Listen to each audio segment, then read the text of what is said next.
سلام بچه ها، امروز داشتم میرفتم بیرون، گفتم ویدئویی که خیلی وایرال شده تو کیفم چیا دارم منم بگیرم بهتون نشون بدم. این کیف منه، کلی پنزل و اینا. بریم ببینیم توش چیا دارم. یه دونه دفتر دارم که توش شوک گذاری میکنم، هر روز ژورنال نویسی میکنم. به شما پیشنهاد میدم این کار انجام بدین.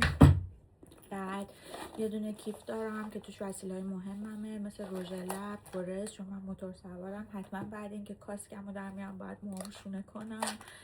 نخ دندون و چند مدل رژ لب و عطر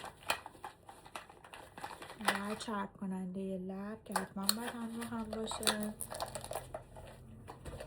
بعدش کیف پول، گوشی دومم چون کوچیک‌تره، رو موتور راحت براتون ویدیو ضبط میکنم با این. کرم دست، بادی اسپلش، ایرپادم و خودکار و آدامس خشک کننده و این چیزا. موس بهتون.